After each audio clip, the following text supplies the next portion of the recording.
Hi friends, আজকে আমি বানাচ্ছি এঁচোড়ের কোফতা। তো তার জন্য প্রথমে এঁচোড় আর আলুটাকে সেদ্ধ করে মেখে নিলাম।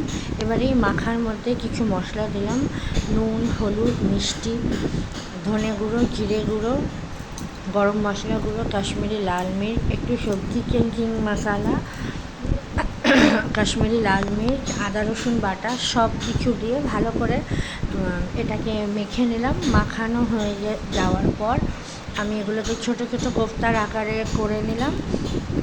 তার মধ্যে অবশ্যই একটু বেসন দেবো। বেসন দিয়ে একটা ডো তৈরি করে নিলাম। এবার হাতে একটু তেল লাগিয়ে এরকম ছোটো ছোটো বলের মতো করে কোফতাগুলো শেপ করে নিলাম।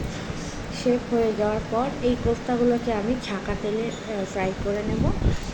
মিডিয়াম ফ্লেমে ফ্রাই করে নেব। ফ্রাই করে নেওয়ার পর কড়াতে যেটুকু তেল থাকবে তার মধ্যে গোটা গরম মশলা, তেজপাতা ফোড়ন দিয়ে পেঁয়াজ বাটা দিলাম।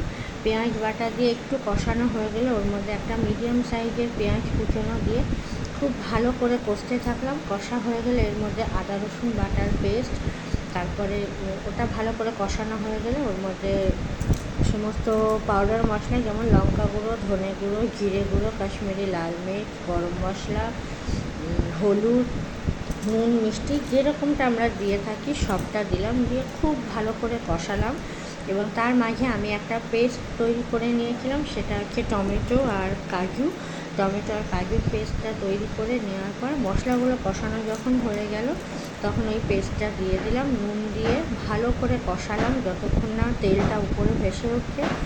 কষানো হয়ে যাওয়ার পর সামান্য জল দিলাম। জল দিয়ে ওটাকে ফুটতে দিলাম। খুব ভালো করে ফোটা হয়ে গেলে ফ্রাই করে রাখা কোফতাগুলো ওটার মধ্যে দিয়ে দিলাম। দিয়ে 5 মিনিট কি 2 মিনিট পর্যন্ত ভালো করে ফুটে উঠে নামানোর আগে ঘি, গরম মশলা দিয়ে নামিয়ে নিলাম।